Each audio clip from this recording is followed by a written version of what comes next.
Hello friends, আশা করি আপনারা সবাই ভালো আছেন। আজ আমরা আলোচনা করব কোঅপারেটিভ মেথড অফ টিচিং। আপনারা যারা এনটিএ নেট এবং ডাব্লিউবি সেটের জন্য প্রস্তুতি নিচ্ছেন, আপনাদের জন্য এই ভিডিওটি খুবই হেল্পফুল হতে চলেছে। বিশেষ করে দেখবেন এনটিএ নেট বা ডাব্লিউবি সেটে জেনারেল পেপারে টিচিং অ্যাপটিটিউড যে ইউনিটটি রয়েছে, সেখানে আমাদের বিভিন্ন মেথড অফ টিচিং সম্পর্কে জানতে হয়। তো সেই মেথড অফ টিচিংয়ের মধ্যে একটি হলো কোঅপারেটিভ মেথড অফ টিচিং। তো various cooperative method of teaching রয়েছে, এটি আজকের আমরা আলোচনা করব। আমি সুদীপ্ত কুমার দাস আপনাদের প্রত্যেককে ব্রেইনি রুটের পক্ষ থেকে স্বাগত জানাচ্ছি। চলুন আজকে আমরা আমাদের আলোচনায় প্রবেশ করি। তো প্রথমে আমরা জানব যে কোঅপারেটিভ মেথড অফ টিচিং বিষয়টি কী। কোঅপারেটিভ মেথড অফ টিচিং বলতে বোঝায় যেখানে স্টুডেন্টরা একত্রিতভাবে শিখবে, অর্থাৎ তারা গ্রুপে শিখবে এবং সেখানে তাদের কিন্তু পার্টিসিপেশনটা অ্যাক্টিভ হবে। এটাই হচ্ছে কোঅপারেটিভ মেথড অফ টিচিং বা লার্নিং, যাই বলুন না কেন। তাহলে কোঅপারেটিভ মেথড অফ টিচিং কি?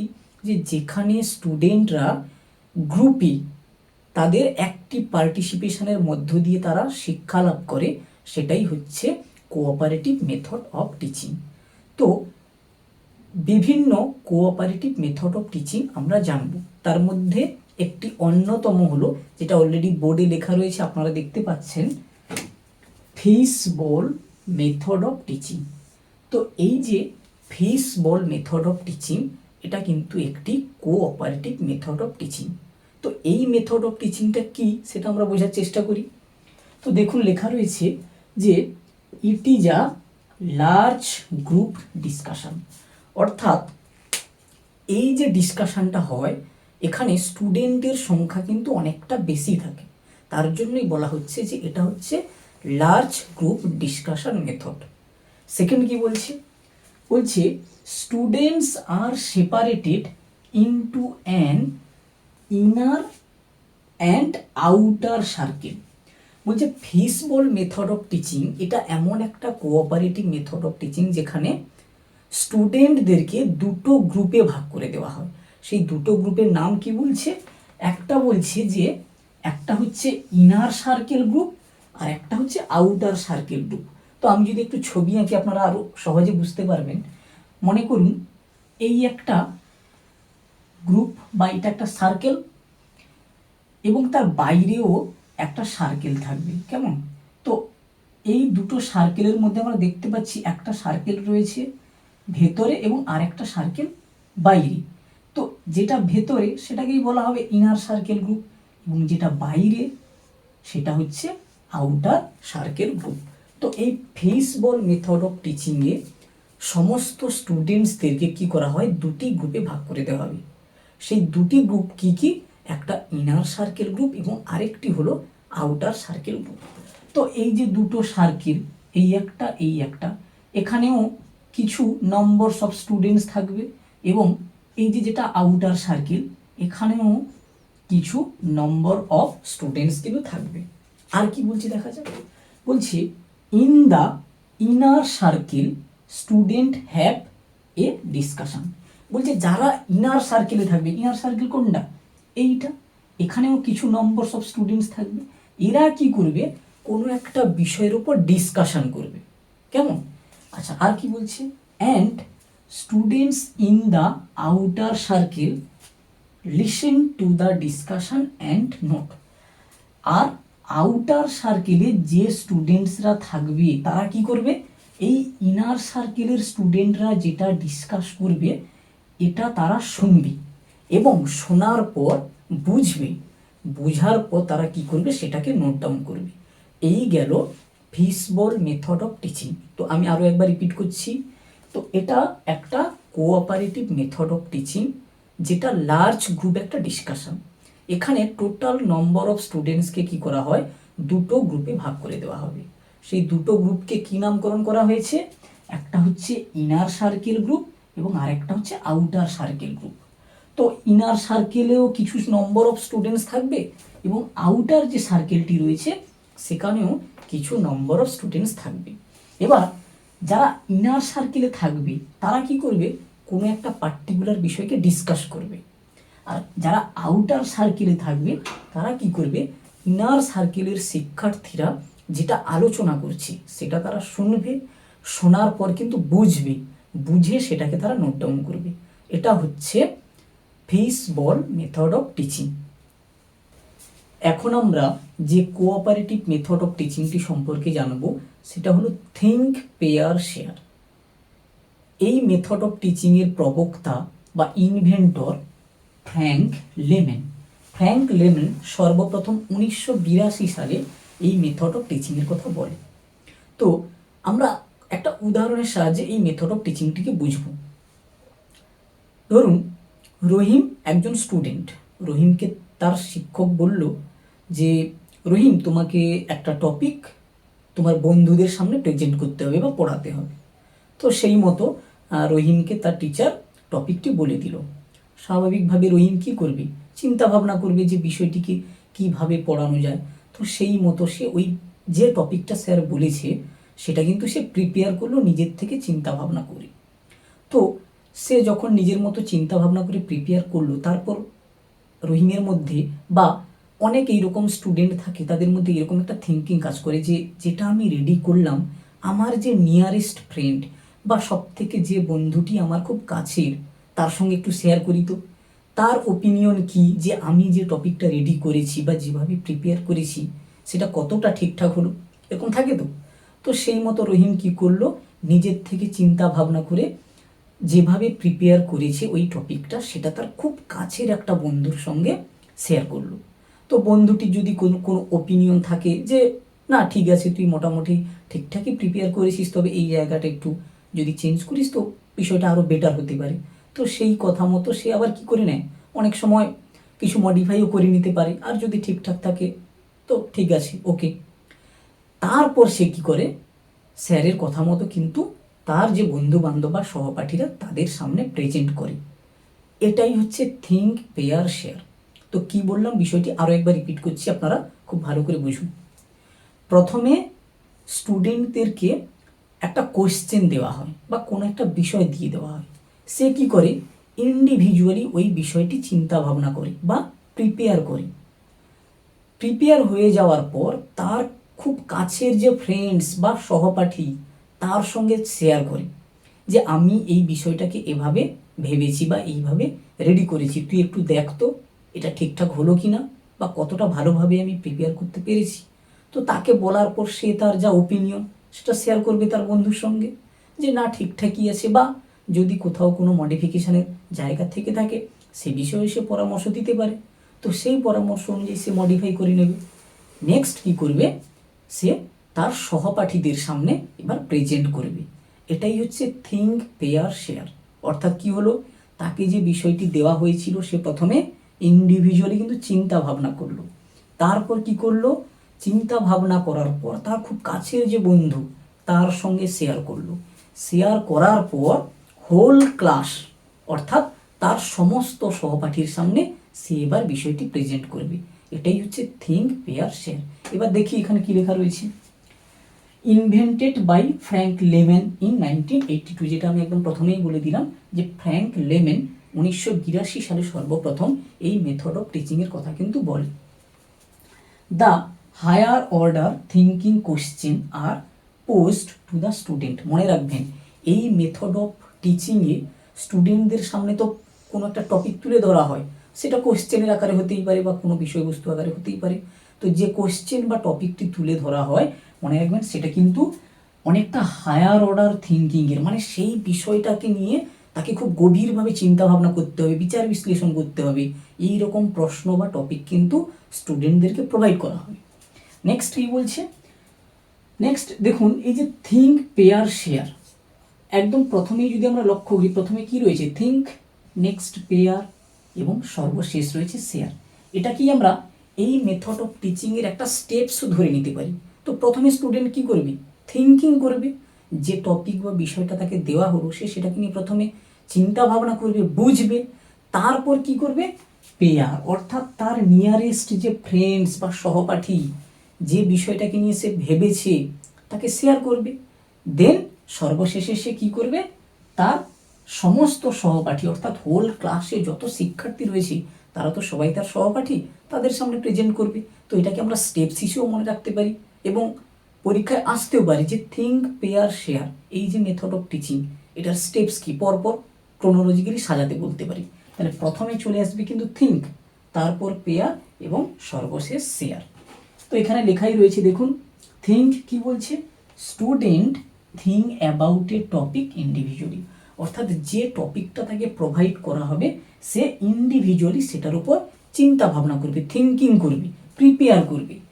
নেক্সট কি পেয়ার, পেয়ারে কি বলছে, discussing it with a partner, সে যেটা যে বিষয়টার উপর চিন্তা ভাবনা করেছে বা চিন্তা ভাবনা করে যেভাবে প্রিপেয়ার করেছে তার যে নিয়ারেস্ট পার্টনার তার সঙ্গে ডিসকাস করবে যে আমি এই বিষয়টাকে এইভাবে একটু চিন্তা ভাবনা করেছি বা প্রিপেয়ার করেছি, তুই একটু দেখ তো বিষয়টা ঠিকঠাক হলো কিনা। এটাই হচ্ছে পেয়ার। একদম সর্বশেষ স্টেপ যেটা সেটা কি share, sharing ideas with the class. একদম সব শেষে সে কী করবে, তার পেয়ার যে ছিল তার সঙ্গে আলোচনা করার পর যখন সে বলবে যে না ঠিকঠাক আছে, তুই এখন সমস্ত সহপাঠীদের সামনে বিষয়টা প্রেজেন্ট করতে পারিস, সেই কথা মতো সে কী করবে, হোল ক্লাসের সামনে সে সেই বিষয়টি প্রেজেন্ট করবে। এটাই হচ্ছে থিঙ্ক, পেয়ার, শেয়ার। অর্থাৎ স্টুডেন্ট প্রথমে কোনো একটা বিষয়ের উপর চিন্তা ভাবনা করবে বা থিঙ্কিং করবে, দেন সে কী করবে, যে বিষয়টাকে নিয়ে চিন্তা ভাবনা করলো সেটাকে তার নিয়ারেস্ট পার্টনারের সামনে ডিসকাস করবে এবং সবশেষে কী করবে, এন্টায়ার দ্য ক্লাসে সে সেটাকে প্রেজেন্ট করবে। এটাই হচ্ছে থিঙ্ক, পেয়ার, শেয়ার। পরবর্তী আমরা যে কোঅপারেটিভ মেথড অফ টিচিংটি সম্পর্কে জানবো সেটা হলো জিগস মেথড অফ টিচিং। তো এই মেথড অফ টিচিংয়ে আমাদের দুটো কন্ডিশনকে কিন্তু মাথায় রাখতে হবে। সেটা কি, এক নম্বর কন্ডিশন হচ্ছে যে এই মেথড অফ টিচিংয়ে টিচার কি করেন, একটা ক্লাসে যত স্টুডেন্ট থাকে তাদেরকে ছোট ছোট অংশে বিভিন্ন গ্রুপে বা দলে কিন্তু ভাগ করে দেন। সেই সঙ্গে একটা ফুল ওয়ার্ক বা টোটাল একটা কাজকে ছোট ছোট অংশে ভাগ করে দেয়, ভাগ করে প্রত্যেকটা গ্রুপের মধ্যে প্রোভাইড করা হয়। এইভাবেই জিগস মেথড অফ টিচিংটা কিন্তু এগিয়ে যায়। তো আমরা যদি একটু বোঝার চেষ্টা করি বিষয়টা কেমন হবে, মনে করুন ক্লাসে টোটাল 20 জন স্টুডেন্ট রয়েছে, ক্লাসে 20 জন স্টুডেন্ট রয়েছে। তো টিচার কি করলেন, 5 জন করে 4টে গ্রুপ তৈরি করলেন। তাহলে মনে করুন এ একটা গ্রুপ, বি একটা গ্রুপ, সি একটা গ্রুপ, ডি একটা গ্রুপ। তাহলে প্রত্যেকটা গ্রুপে কতজন করে থাকবে, 5 জন করে। এবং এই যে 5 জন করে এক একটা গ্রুপ রয়েছে তাদের মধ্যে একজন কি হবে, মাস্টার হবে। মনে করুন এই যে এ যে গ্রুপ, এখানে তো টোটাল 5 জন স্টুডেন্ট রয়েছে, 5 জনের মধ্যে একজন যে কিনা মাস্টার। আবার এই যে বি গ্রুপ, এখানেও টোটাল স্টুডেন্ট কত, 5 জনকে নিয়ে এদের গ্রুপটা, এই 5 জনের মধ্যে থেকে একজন হবে যে কিনা মাস্টার। এইভাবে বাকি যে দুটি গ্রুপ রয়েছে অর্থাৎ সি এবং ডি, এখানেও একজন করে মাস্টার থাকবে। এখন কি হবে, এখন কোনো একটা টপিককে বিভিন্ন সাব টপিকে ভাগ করে দেওয়া হবে। আচ্ছা এখানে কটা গ্রুপ আছে, 4টে গ্রুপ। মনে করুন এই একটা টপিক, এই একটা টপিককে 4টে সাব টপিকে ভাগ করে দেওয়া হবে। এই হচ্ছে 4টে সাব টপিক। তো এক একটা সাব টপিক এখন কি করা হবে, প্রত্যেকটা গ্রুপের যে মাস্টার তাদেরকে প্রোভাইড করে দেওয়া হবে। এই যে গ্রুপ, এ গ্রুপের মনে করুন রাম একটা স্টুডেন্ট, তাকেই প্রোভাইড করে দেওয়া হলো। বি যে গ্রুপ, বি গ্রুপে 5 জনের মধ্যে স্যাম যে কিনা মাস্টার, তাকে পরবর্তী সাব টপিকটা দিয়ে দেওয়া হলো। এইভাবে প্রত্যেকটা গ্রুপের যারা মাস্টার হিসেবে বিবেচিত তাদেরকে এই সাব টপিকগুলো প্রোভাইড করে দেওয়া হবে। তো যারা মাস্টার তারা কি করবে, ওই সাব টপিকগুলোকে প্রিপেয়ার করবে বা রেডি করবে। সেক্ষেত্রে তাদের চিন্তা ভাবনা করতেই তো হবে, সেই মতো তারা বিষয়টা রেডি করবে। রেডি করার পর একটা এক্সপার্ট গ্রুপ থাকবে, একটা এক্সপার্ট গ্রুপ থাকবে। সেই এক্সপার্ট গ্রুপে প্রত্যেকটা গ্রুপের যারা মাস্টার তারা যে সাব টপিকগুলো তারা প্রিপেয়ার করেছে তাদের সঙ্গে শেয়ার করবে। করার পর তারা তাদের এবার অ্যাকচুয়াল গ্রুপে ফিরে যাবে। অ্যাকচুয়াল গ্রুপে ফিরে গিয়ে তখন তাদের যে সহপাঠীরা ছিল তাদের সঙ্গে কিন্তু বিষয়টা আলোচনা করবে। এটাই হচ্ছে জিগস মেথড অফ টিচিং। তাহলে বিষয়টা কি হলো, যে এখানে একটা ক্লাসরুমে যত স্টুডেন্ট থাকে তাদেরকে আগে ছোট ছোট গ্রুপে বা দলে ভাগ করে দেওয়া হয়, সেই সঙ্গে কোনো একটা বড় টপিককে বিভিন্ন সাব টপিকে ভাগ করে দেওয়া হবে। তো আমাদের এক্সাম্পল অনুযায়ী যেহেতু এখানে 4টে গ্রুপ রয়েছে, মনে করুন এইরকম একটা টপিক আইডেন্টিফাই বা বাছা হলো, যেটাকে 4টে সাব টপিকে ভাগ করে দেওয়া হলো।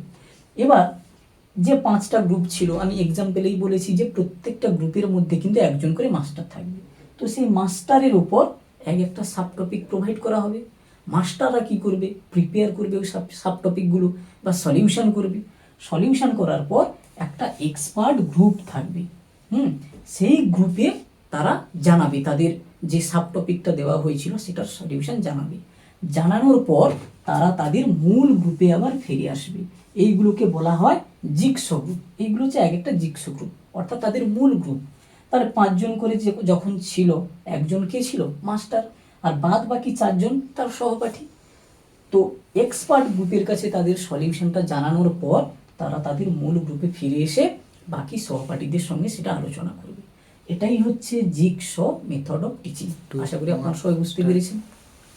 নেক্সট একটি important cooperative method of teaching হলো বাচ সেশন। তো লেখাই রয়েছে যে বাচ সেশন। তো বাচ সেশন মেথড অফ টিচিং কি, এখানেও টোটাল ক্লাসে যত স্টুডেন্ট থাকবে তাদেরকে কিন্তু স্মল গ্রুপে ডিভাইড করে দেওয়া হবে। তবে বাচ সেশনের সঙ্গে এর আগে যেটা আমরা আলোচনা করলাম জিগস, সেটাকে কিন্তু গুলিয়ে ফেলবেন না। মানে কখনো ভেবে নেবেন না যে যেটাই জিগস সেটাই বাচ সেশন, দুটোর মধ্যে কিন্তু ডিফারেন্স রয়েছে। তো সেই ডিফারেন্সটা আমরা এই বাচ সেশনের কনসেপ্টটা বোঝার পর বুঝতে পেরে যাব। তো বাচ সেশনে কি বললাম, এখানেও ক্লাসরুমে যত স্টুডেন্টস থাকবে তাদেরকে ছোট ছোট গ্রুপে ভাগ করে দেওয়া হবে।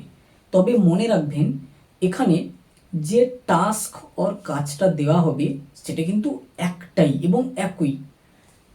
মনে করুন 20 জন স্টুডেন্ট, এই 20 জন স্টুডেন্টকে 4টি গ্রুপে ভাগ করে দেওয়া হলো, A B C D। তো প্রত্যেকটা গ্রুপকে একই কাজ দেওয়া হবে। মনে করুন একটা কোশ্চেন, তো এই কোশ্চেনটা যদি এ গ্রুপকেও দেওয়া হয়, সেম কোশ্চেন বি গ্রুপকে দেওয়া হবে, আবার এই সেম কোশ্চেন সি ডি উভয় গ্রুপকে দিয়ে দেওয়া হবে।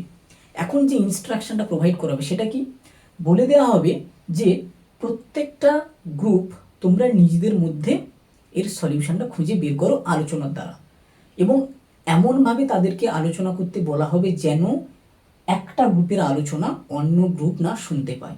তো দেখবেন যখন এইরকমই একটু আলোচনা হবে না, তখন একটা গুঞ্জন, একটা মানে আওয়াজ যেন বেরিয়ে আসে। তো সেই গুঞ্জন আওয়াজটাই হচ্ছে বাজ, আর এখান থেকেই বাজ সেশন বা বাজ এই শব্দটা এসেছে। তো তারা তাদের মতো করে আলোচনা করলো ওই স্পেসিফিক টাস্ক অর কোশ্চেনটা। দেন কি করবে, একটা গ্রুপ দাঁড়িয়ে টিচারের সামনে সেটা শেয়ার করবে। তাহলে এ গ্রুপ তারা ওই কোশ্চেনটাকে নিয়ে যে সলিউশনটা বা অ্যান্সারটা করেছে সেটা স্যারের সামনে আলোচনা করবে। বি গ্রুপ তারা যেটা ভেবেছে ওই কোশ্চেনের ওপর বা তাদের যে সলিউশনটা এসেছে তারাও তখন স্যারের সামনে আলোচনা করবে। এইভাবে পরবর্তী যে দুটো গ্রুপ রয়েছে অর্থাৎ সি এবং ডি, তারাও তাদের সলিউশন স্যারের সামনে আলোচনা করবে। সর্বশেষে স্যার কি করবেন বা টিচার প্রত্যেকটা গ্রুপের থেকে যে ইনফরমেশনগুলো পেল সেটার উপর একটা সামারাইজ করবে এবং একটা কংক্রিট অ্যান্সারে আসার চেষ্টা করবেন। এটাই হচ্ছে বাজ সেশন। তাহলে বাজ সেশনে কি হচ্ছে, যে এখানে টোটাল ক্লাসে যত স্টুডেন্ট থাকবে তাদেরকে ছোট ছোট গ্রুপে কিন্তু ভাগ করে দেওয়া হবে, এবং ভাগ করার পর প্রত্যেকটা গ্রুপকে একই কোশ্চেন প্রোভাইড করা হবে। অর্থাৎ এ গ্রুপের জন্য যে কোশ্চেনটা প্রোভাইড করা হবে সেম কোশ্চেন কিন্তু বি গ্রুপকেও প্রোভাইড করা হবে, আবার এই সেম কোশ্চেন সি গ্রুপকেও প্রোভাইড করা হবে, এবং তাদেরকে একটা ইনস্ট্রাকশন প্রোভাইড করা হবে যে প্রত্যেকটা গ্রুপ তোমাদের নিজেদের মধ্যে আলোচনা করো এবং আলোচনার দ্বারা তার সলিউশনে আসো, এবং এমনভাবে তোমরা আলোচনা করবে যাতে অন্য গ্রুপের মেম্বাররা সেই অ্যান্সারটা না শুনতে পায়। তো এই আলোচনার দ্বারা একটা গুঞ্জন বা গুনগুন করে একটা আওয়াজ বা রব বেরিয়ে আসে, সেখান থেকে কি বললাম এই বাজ শব্দটা এসেছে। সবশেষে তারা কি করবে, প্রত্যেকটা গ্রুপ তাদের ওপিনিয়ন স্যারের সামনে প্রেজেন্ট করবে, এবং সব শেষে স্যার কি করবেন, প্রত্যেকটা গ্রুপের থেকে যে অ্যান্সারগুলো পেলো সেটার উপর একটা কংক্রিট অ্যান্সারে কিন্তু আসার চেষ্টা করবে। এই গেল বাচসেশন। জিগসর সঙ্গে কিন্তু এর ডিফারেন্স রয়েছে। জিগসতে কি হচ্ছে, একটা টোটাল ওয়ার্ককে ছোট ছোট অংশে ডিভাইড করে দেওয়া হচ্ছে এবং সেই ডিভাইড অংশটা প্রত্যেকটা গ্রুপের মধ্যে প্রোভাইড করা হয়। আর এখানেও গ্রুপ রয়েছে, তবে প্রত্যেকটা গ্রুপের ওয়ার্ক কিন্তু সেম কোশ্চেন। সেখানে একটা হোল প্রজেক্টকে ছোট ছোট অংশে ডিভাইড করে প্রত্যেকটা গ্রুপকে দেওয়া হচ্ছে, আর এখানে প্রত্যেকটা গ্রুপকে একই কোশ্চেন দেওয়া হবে। গুলিয়ে ফেলবেন না, যেটা জিগসো সেটাই বাচসেশন, এটা কিন্তু কখনোই নয়। জিগসো এবং বাচসেশন টোটালি একে অপর থেকে কিন্তু ডিফারেন্ট, তবে এরা কিন্তু কোঅপারেটিভ মেথড অফ টিচিং, যেখানে স্টুডেন্টরা একত্রিত হয়ে কাজগুলো করবে। পরবর্তী ইম্পর্টেন্ট কোঅপারেটিভ মেথড অফ টিচিংটি হলো four corners method of teaching. তো এই মেথড অফ টিচিংটিকে আমরা সুন্দর একটি এক্সাম্পলের সাহায্যে বুঝি। কেমন? তো মনে করুন এটা একটা ক্লাসরুম। তো দেখতেই পাচ্ছেন এই ক্লাসরুমে কিন্তু চারটে কর্নার রয়েছে। এই একটা কর্নার, এই একটা কর্নার, এই একটা কর্নার, এই একটা কর্নার। টিচার কি করলেন, প্রত্যেকটা কর্নারে এক একটা পার্সপেক্টিভ আইডেন্টিফাই করলেন। ধরে নিন এই যে কর্নার, এখানে একটা পার্সপেক্টিভ রাখলেন, স্ট্রংলি এগ্রি, এই একটা পার্সপেক্টিভ। এই যে কর্নার, এখানে একটা পার্সপেক্টিভ তুললেন, এগ্রি। থার্ড নম্বর কর্নারে তিনি যে পার্সপেক্টিভটি রাখলেন সেটা হচ্ছে ডিসএগ্রি। এবং ফোর্থ নম্বর যে কর্নারটি রয়েছে, এখানে যে পার্সপেক্টিভটা উনি তুলে ধরলেন সেটা হচ্ছে স্ট্রংলি ডিসএগ্রি। তাহলে চারটে পার্সপেক্টিভ কি? এটা হচ্ছে স্ট্রংলি এগ্রি, এটা হচ্ছে এগ্রি, এটা ডিসএগ্রি এবং এটা হচ্ছে স্ট্রংলি ডিসএগ্রি। তো এই চারটে কর্নারের চারটে পার্সপেক্টিভ এটাই। এখন তিনি কি করলেন, একটা কোশ্চেন থ্রু করলেন। তো সেই কোশ্চেনটা স্টুডেন্টরা শোনার পর তাদের যেটা মনে হবে, ওই কোশ্চেনের পরিপ্রেক্ষিতে মনে করুন রাম এ একটা স্টুডেন্ট, তার মনে হলো যে এই কোশ্চেনের পরিপ্রেক্ষিতে আমি যে ওপিনিয়নটা রাখবো সেটা হচ্ছে স্ট্রং এগ্রি, তাহলে ও এই জায়গায় চলে যাবে রাম। মনে করুন স্যামও একটা স্টুডেন্ট, এ ওই কোশ্চেনের পরিপ্রেক্ষিতে যে পার্সপেক্টিভটিকে চুজ করেছে সেটা মনে করুন এগ্রি, তাহলে স্যাম এই এগ্রিতে চলে যাবে। যদু, মনে করুন যদু ডিসএগ্রিতে চুজ করেছে, যদু চলে গেল এই ডিসএগ্রি যে পার্সপেক্টিভ রয়েছে এই কর্নার। এবং মধু মনে করুন ওই কোশ্চেনের পরিপ্রেক্ষিতে যে পার্সপেক্টিভটিকে চুজ করেছে সেটা হচ্ছে স্ট্রংলি ডিসএগ্রি, তো মধু এই জায়গায় চলে এলো। এবার টিচার কি করবেন, যে পার্সপেক্টিভে গেছে তার পরিপ্রেক্ষিতে ওপিনিয়ন জানতে চাইবেন, যে তুমি যে এই কোশ্চেনের পরিপ্রেক্ষিতে স্ট্রংলি এগ্রি এই পার্সপেক্টিভটিকে চুজ করেছো, এর পরিপ্রেক্ষিতে তুমি কিছু বলো বা কেন তুমি এটা চুজ করেছো, তাহলে সে তার ওপিনিয়ন রাখবে। অনুরূপভাবে স্যাম, তাকেও জিজ্ঞেস করা হবে যে তুমি যে এগ্রি এই পার্সপেক্টিভটি আইডেন্টিফাই করেছো বা চুজ করেছো কেন, কোন মতামতের সাপেক্ষে তুমি এই এগ্রি পার্সপেক্টিভটিকে আইডেন্টিফাই করেছো বা চুজ করেছো সেটা শেয়ার করো। অনুরূপভাবে যদু এবং মধুকেও তাদের ওপিনিয়ন জানতে চাওয়া হবে। এভাবে কি হয়, ভেরিয়াস কিন্তু ভিউ পয়েন্ট এখানে উঠে আসবে। তো একটা কোশ্চেনের ওপর স্যাম বা রাম সে তার যে পার্সপেক্টিভটি প্রেজেন্ট করলো, আবার রাম সে তার একটা পার্সপেক্টিভ শেয়ার করলো, এন্টায়ার ক্লাস, তাহলে প্রত্যেকের ভিউ পয়েন্ট কিন্তু এখানে জানলো। তাহলে এইভাবে তাদের ওই টপিকের উপর কিন্তু আন্ডারস্ট্যান্ডিংটা অনেকটা বেটার হবে। এটাই হচ্ছে four corner method of teaching. তাহলে এই মেথড অফ টিচিং কি বলছে, যে এখানে ক্লাসরুমে চারটে পার্সপেক্টিভ চারটে কর্নারে আইডেন্টিফাই করে রেখে দেওয়া হবে। তো আমি সেই মতো চারটে পার্সপেক্টিভ তুলে ধরেছি, একটা হচ্ছে স্ট্রং এগ্রি, আরেকটা হচ্ছে এগ্রি, এবং আরেকটা ডিসএগ্রি, এবং আরেকটা হচ্ছে স্ট্রংলি ডিসএগ্রি। এবং একটা কোশ্চেনের পরিপ্রেক্ষিতে কোন স্টুডেন্ট কোন পার্সপেক্টিভটিকে চুজ করছে তাকে সেখানে পাঠিয়ে দেওয়া হবে। ধরুন এই যে রাম, যেটা বললাম, সে ওই কোশ্চেনের পরিপ্রেক্ষিতে স্ট্রংলি এগ্রি এই পার্সপেক্টিভটিকে আইডেন্টিফাই করেছে, তার ও ওখানে চলে গেল এবং তার পরিপ্রেক্ষিতে কিন্তু তার ওপিনিয়ন জানতে চাওয়া হবে, যে কেন তুমি এই কোশ্চেনটার প্রতি স্ট্রংলি এগ্রি, এই মতামতটা পোষণ করছো। অনুরূপভাবে শ্যাম, যদু, মধু প্রত্যেককে তাদের পার্সপেক্টিভ জানতে চাওয়া হবে। স্বাভাবিকভাবে একে অপরের চিন্তাভাবনা বা ভিউ পয়েন্ট কিন্তু জানতে পারবে। এইভাবেই ওই বিষয়টার উপর তাদের বোধগম্যতা বলুন বা নলেজ বলুন আরও বেটারভাবে ডেভেলপড হবে। এটাই হচ্ছে 4 কর্নার্স অফ মেথড। তো আজকের আমরা কোঅপারেটিভ মেথড অফ টিচিংয়ের মধ্য থেকে এই কয়েকটা মেথড অফ টিচিং সম্পর্কে জানলাম। আপনারা যদি বিগত প্রশ্নগুলির দিকে একটু তাকান, বিগত পরীক্ষার প্রশ্নগুলির দিকে তাকান, দেখবেন এই কোঅপারেটিভ মেথড অফ টিচিং থেকে কিন্তু অনেক প্রশ্ন এসেছে। তো আজকের ক্লাস এই পর্যন্ত। আপনাদের যদি ভালো লেগে থাকে অবশ্যই কমেন্ট করে জানাবেন। সেই সঙ্গে পরবর্তী ক্লাসগুলো পেতে আমাদের চ্যানেলটিকে অবশ্যই সাবস্ক্রাইব করবেন। ধন্যবাদ।